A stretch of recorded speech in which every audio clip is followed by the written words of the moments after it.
speed on runway 2. His ship was good, but his wrecks too often. He found that the Russian method worked better.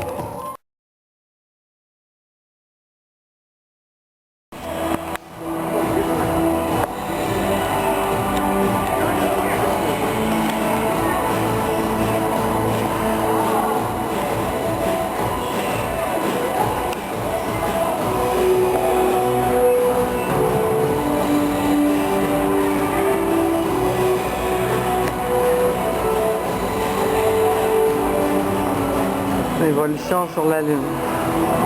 Des practices.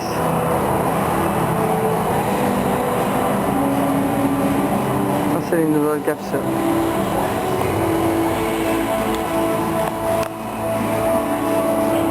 C'est vraiment génial. Mais il faut être très bon en mathématiques pour tout bien construire ces choses. 39 at NASA's Kennedy Space Center. This is where it all starts, and what and who makes it happen is what this film is all about. To tell the shuttle story, you probably think we'd start with a dramatic liftoff, like this. Complete our mission in space, and land on the runway back at the Kennedy Space Center a couple of weeks later. You might think that, but you'd have it all backwards. The real shuttle story happens between landing and launch. The real heroes are the people on the ground who put their hearts and souls into their jobs so that we can go to places like this and beyond. Without their dedication and attention to detail, the shuttle would never get off the ground. And when you're working in space, hundreds of miles above the planet, you never forget the thousands of hours the Kennedy Space Center ground crew puts in before the flight. As we do the job, you have the physical environment that you're in. You have to, be constantly thinking ahead, what's next, what's in my procedures, what's in my checklist. You're very, very busy when you're flying. The T-38 is a great preparation for us to fly the space shuttle because... 1. Begin sequence story. The launch pads of Complex 39 are where the journey to space begins. This is where months of preparation come down to a final few hours. The launch countdown. The count starts formally about 2.5 days before the moment of liftoff. While countdown activities are controlled from the whole crew is training hard. The spacewalkers practice in the 6 million gallon pool of the Johnson Space Center. It's the closest they can get to zero gravity. Okay. 4 stories underwater, there's an entire shuttle cargo bay and a life-size model of Hubble. So you have to learn to swim. The big thing about this telescope Practice is it points swimming. really accurately and hold its position to gyros that allow you to do that. But they're in a tough spot. I'm going to move in a little bit more. Stiff mass and my spacewalking partner. I'm inside the telescope, in the bowels of the science instruments. We got to be really careful. And I'm a big goon, and I've got to get inside of it. So this is the problem, how to get me inside this really cramped place. He's got to work in there, but he has to be perfectly still, and he can only work with one hand right there amongst the fixed-end star trackers. They don't like to be bumped, and you knock them off their axis, and they're useless. And the whole telescope's useless. I see bubbles. Mountaineer. He's had more visits to Hubble than anyone else. This will be the first trip to space for Mike Good, known as Bueno. He enjoys his slightly soggy hug from his wife, Joan. Soon they'll be saying their goodbye.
basically. I like this floating space.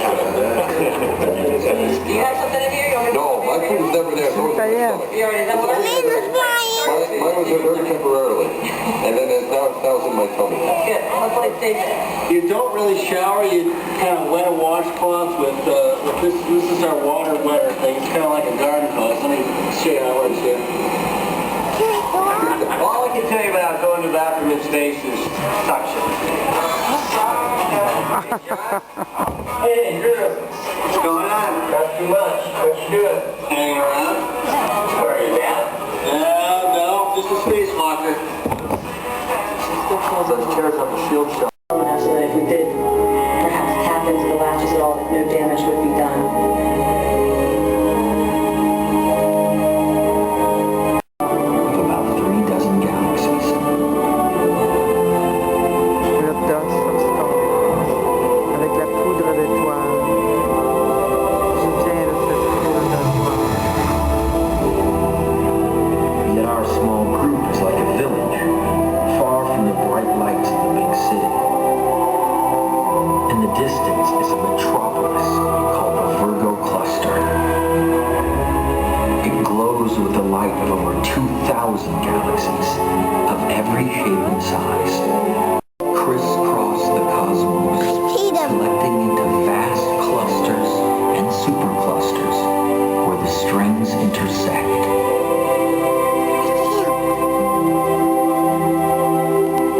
On the largest scale, the structure resembles a cosmic web of galaxies spanning the universe. Billions of galaxies, each with billions of stars. Long tails behind. That's why astronomers nickname strange objects tadpoles. Inside each cocoon is an infant solar system.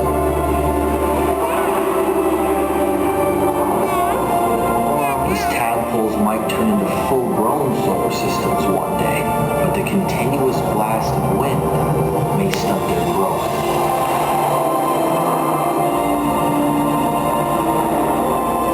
It's a big cat of stars. That's where they get built. But tucked away in a calmer part of Orion's nursery, Hubble has found confirmation that planets are forming around other stars. Wow.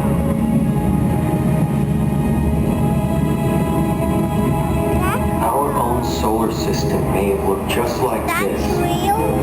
when the sun had formed, but the Earth did not yet exist. Perhaps this is how we and our own world began.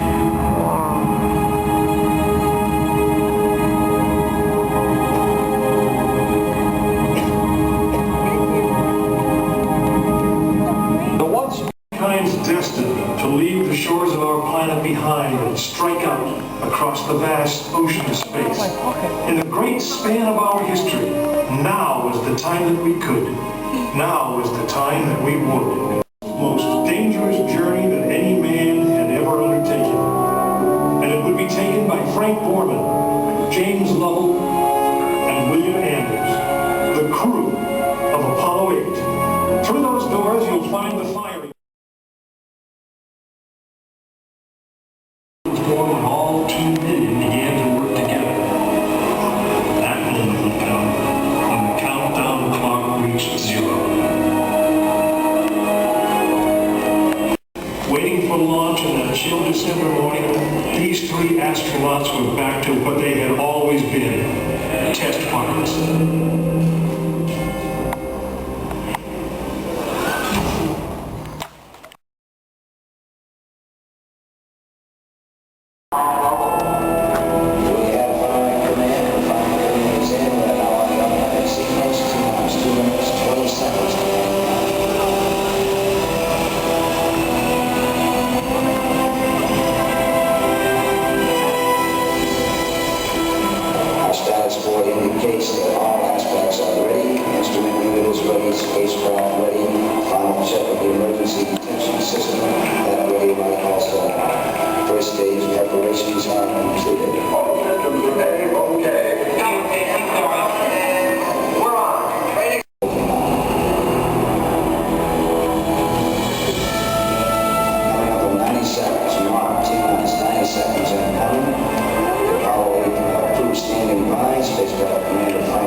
tank in the fluid stage is pressurized. 1 minute 15 seconds.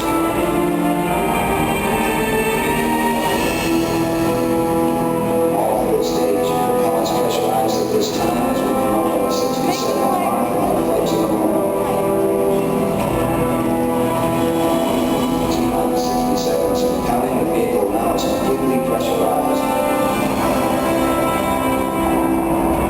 We're coming up on the power transfer shortly.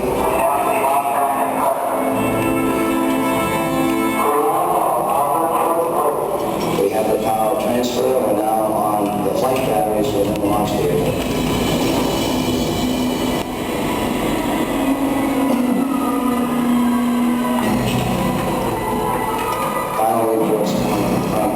This time, I'm looking at the switch list board to the spacecraft. 20 seconds on this fence. We are still forward at this time. 15, 14, 13, 12, 11, 10,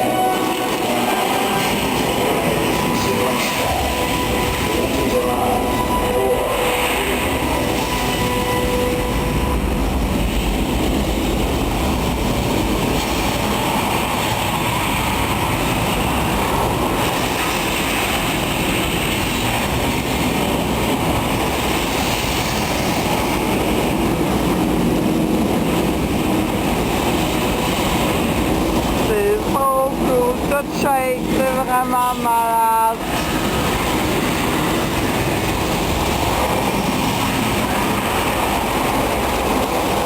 Wow. On décolle. It's so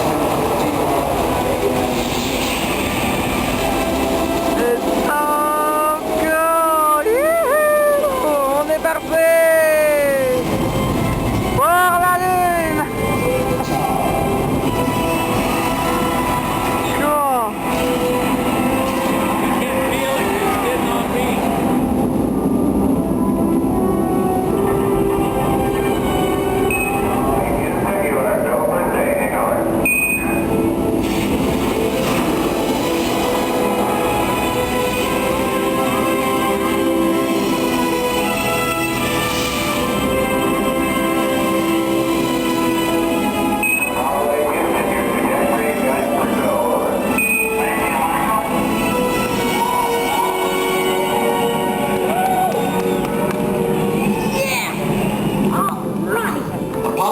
Successfully orbited the moon, and the astronauts returned safely to the Earth.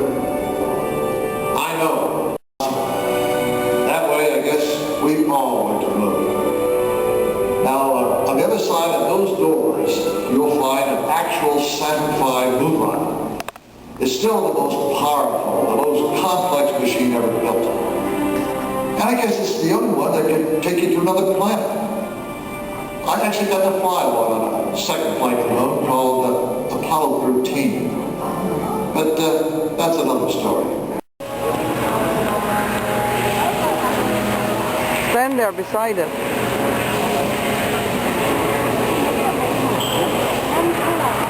Oh, tree, smile! Ça, c'est vraiment génial. Toute la fusée au complet est ici. C'est vraiment génial. Avec toutes les missions. Avec le Chrystal-Ley qui était sur la Lune la première fois. C'est vraiment, vraiment génial.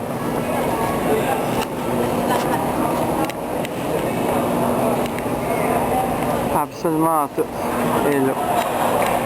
C'est cette partie-là qui s'en va sur la Lune, quand tout est détaché. Lunar module, which is over there, somewhere. Inside it. So this, la seule chose qui va dans la Lune, c'est cette partie-là. Ici. C'est celle-là ici. À travers toute cette longue fusée, le rocket, il y a seulement de tout ça. Reste seulement cette partie-là. C'est seulement cette partie-là qui revient sur la Terre. De toute cette grande fusée. They can fire the front one. Or the back one.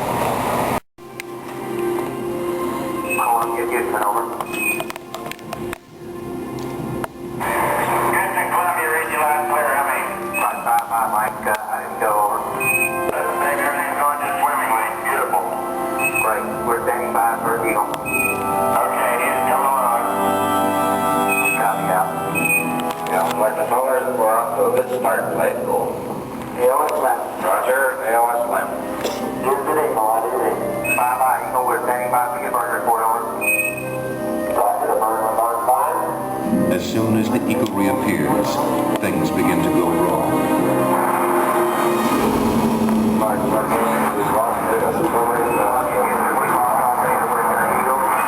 Radio communications break down.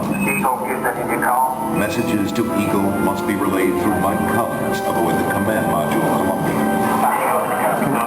Throughout the crucial final checks, contact with the Eagle keeps dropping out.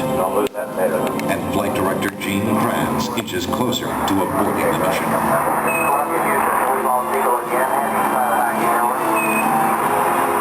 Hey, we got data back. Radar flight looks good. With the vital computer links temporarily holding, the moment of decision is now. Okay, all flight controllers, done as over landing. Let's go. Go, I don't go.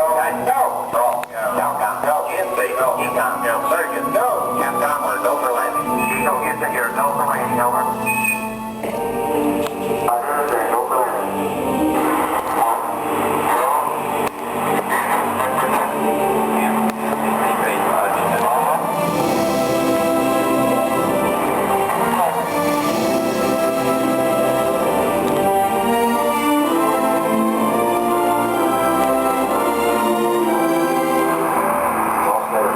Hurtling toward the moon at 3,800 miles per hour, Neil Armstrong notices his checkpoints are all appearing too soon.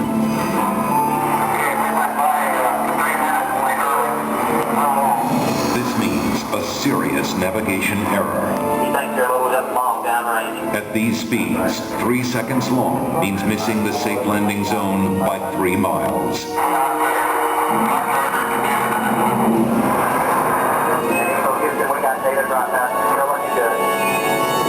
Suddenly, the computer starts firing the maneuvering thrusters, jolting the ship back and forth. This has happened in simulations, but never this much, never this violent.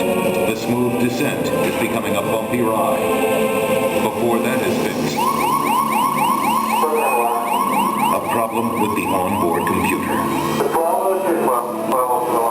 The astronauts have rehearsed for thousands of possible malfunctions, but not this one.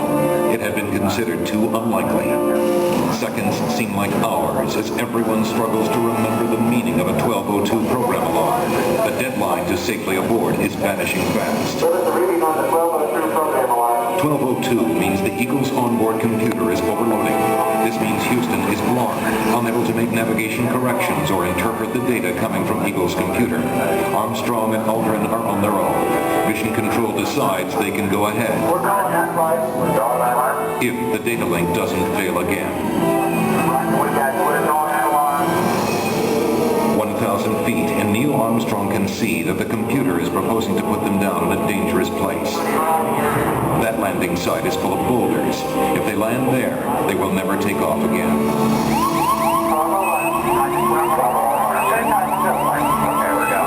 At 350 feet, Armstrong ignores his computer navigation and veers away from the rocky landing site with no time to explain to Mission Control. Okay, all flight controllers in cut. In Mission Control, everybody is stunned. At 300 feet, the Eagle has left its flight plan and taken off at full speed across the face of the moon. Eagle Houston, it's descent to fuel. Monitor, over. 90 seconds of fuel remaining. Now less than 200 feet, and the Eagle is too low to safely abort back into orbit. They call this part of the flight plan Dead Man's Curve. All that's left for Mission Control is to read off the fuel remaining in seconds. 60 seconds. 60 seconds. The entire moon landing has come down to 2 men and 1 minute. Forward. 20 feet down, 2.5. And down 30 seconds. 30 seconds. 30 seconds.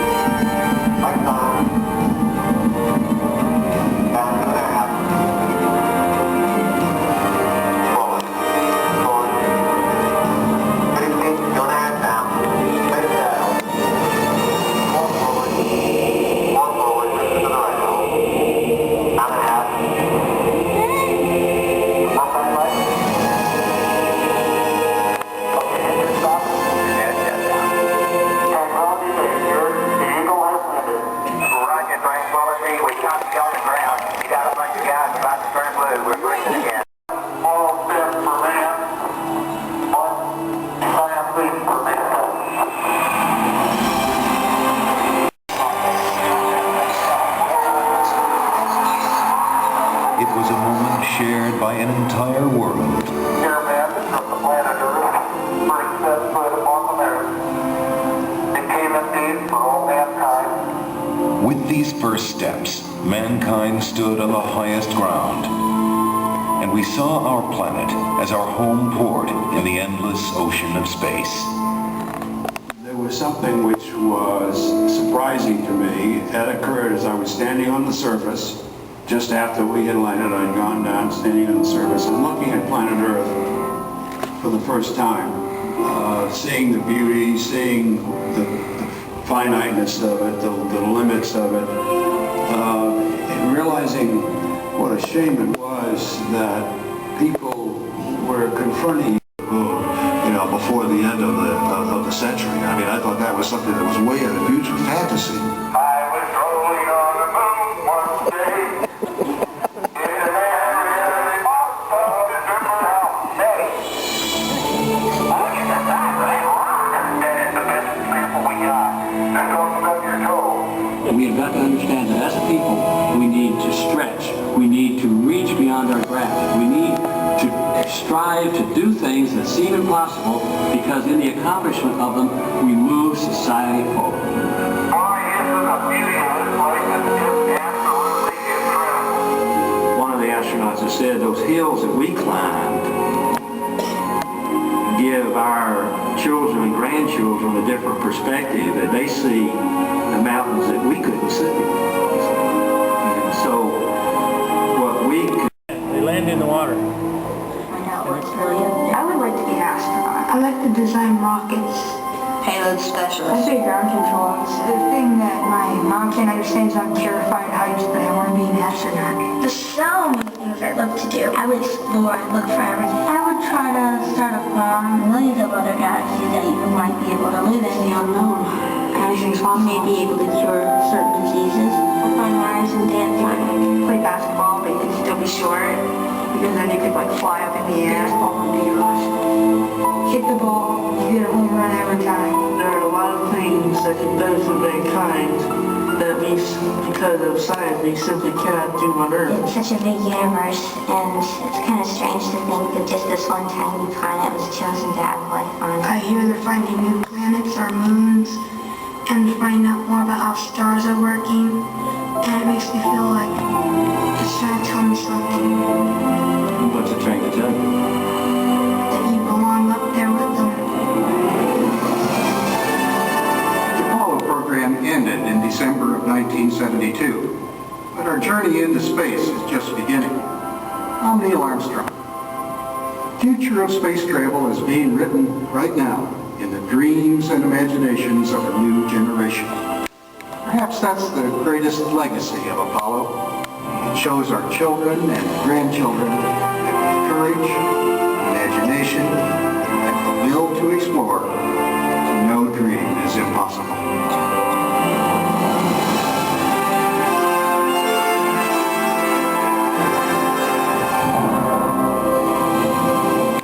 It's inside a crystal, yeah.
Alright, on est juste au moment là, de rentrer dans la navette spatiale.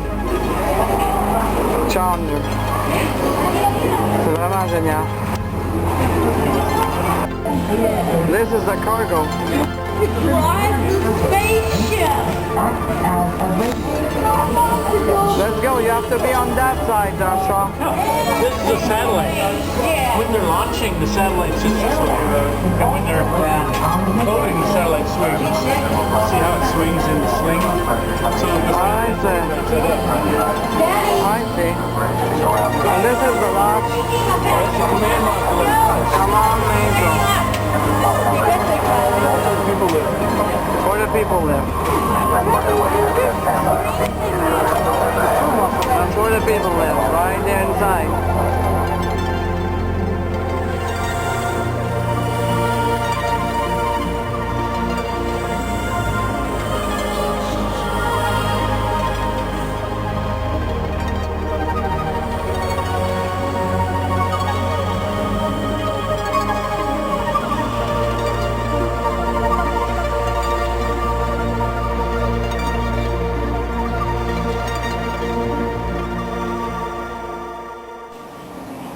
C'est vraiment génial. Tout comment ils font le départ de toutes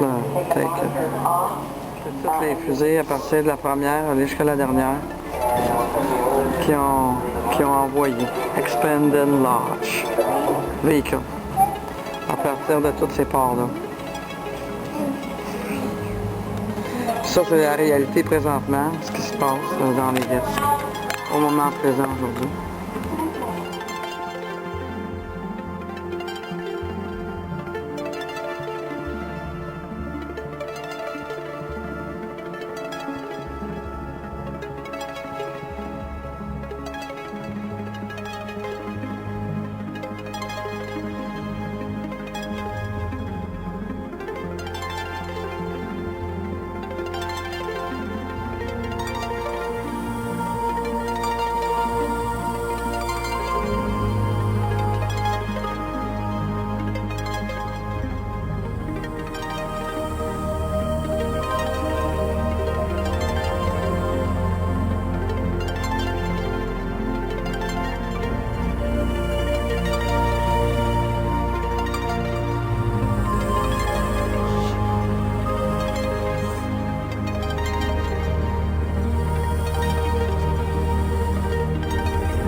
C'est tous les robots qui ont été faits jusqu'à date.